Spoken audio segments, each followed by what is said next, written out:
As we head closer and closer to the announcement at Samsung Unpacked for the Samsung Galaxy Z Fold 5, I must admit that this does feel a lot like deja vu all over again, because 1 year ago, we were having the very same discussions about the Z Fold 4. Was this device simply too iterative? Was there enough here for anybody to be excited about this device? In this video, we're going to go over everything that we know about the Z Fold 5, which is quite a lot, and try and determine if this thing is worth getting excited about. And I think we should start things off in the most obvious possible place. Let's jump over to an article on SmartPrix.com, and these images were sourced via OnLeaks, one of the most reputable tech leakers on the internet. This website has full 360 view, high resolution renders of what the Galaxy Z Fold 5 is supposed to look like. I trust these leaks quite a bit. This is almost certainly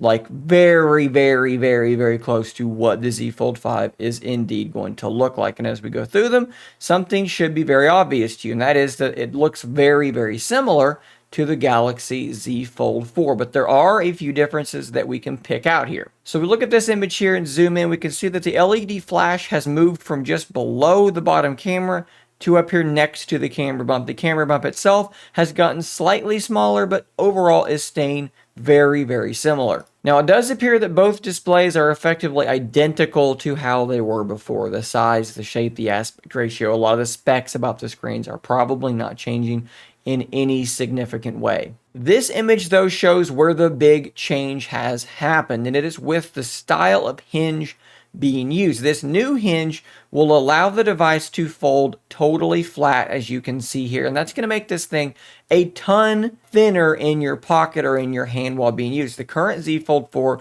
does have that wedge shape going on because it does not fold totally flat. This should be remedied with the Z Fold 5. Now, along with this new hinge mechanism that allows the device to fold totally flat, we should also be getting a less pronounced crease. Now, I don't think that this is going to be something quite as good as what we have on some of the other Chinese devices by Oppo and companies like that. I think it's going to be much more similar to what we've seen on the Pixel Fold, the early images of the Pixel Fold, but it should be still a decreased crease visibility. Try saying that 3 times fast. We should also be retaining, just like the Pixel Fold, and that's why I think they're going to kind of resemble each other, water resistance. Dust resistance is still not going to be a thing on these devices, but expect the Fold 5 to maintain its level of water resistance while again reducing the visibility of that crease. Now, some other things that haven't been directly talked about, but I think we can expect to occur, are some improvements to the overall glass durability. Each iteration, Samsung comes out and says they've made their ultra-thin glass a bit more durable.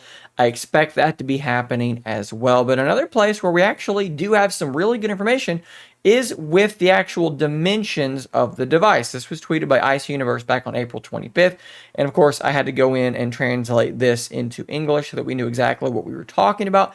But as you can see here, the Z Fold 5 should be shrinking ever so slightly. These are very, very small differences in size, with exception to the thickness when the device is closed, which can be up to 2.4 millimeters reduced, and that is obviously because there's no more wedge shape. It is folding flat. But otherwise, the device is getting about 0.2 millimeters smaller across the board and then much thinner when fully closed. And it is also getting about 9 grams lighter, which is going to make more of a difference than I think people think it's going to. It's going to be thinner, lighter, and overall feel smaller in your pocket or in your hand when you are in phone mode. So those are good things. Granted, they're not radical changes, but they are still something to note. One big thing that people have wanted to see for a long time on the Z Fold series that is not coming, as you probably noticed in those renders, is a slot for the S Pen. We're going to continue needing to wear a case with an S Pen holder somewhere in it, so that's definitely not something to be expecting.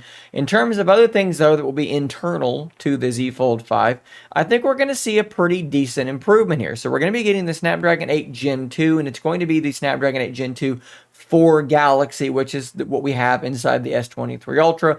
And I think similarly, when we went from the 22 to the 23, A lot of people thought that 23 was too iterative, but as it turns out, that Snapdragon 8 Gen 2 was such an improvement that it made the 23 Ultra a far better device than I think people were expecting. And I think that is highly possible, nay probable, with the Z Fold 5. Expect this device to be extremely fast and much more fuel efficient than it was in last year's model. And that could show a pretty substantial improvement to the battery life without actually changing the size of the battery. Expect it to maintain 12 gigs of RAM and probably somewhere around 4,400 milliamp hour battery. We talked about the camera bump earlier. Now let's talk about the cameras themselves. Going from the Fold 4 to the Fold 5, I don't think we're going to see any significant changes. I think this is going to be very reminiscent of what we had going from the Flip 3 to the Flip 4, where the numbers stayed mostly the same, but Samsung said there were some things improved to allow more light to be captured. Some small improvements,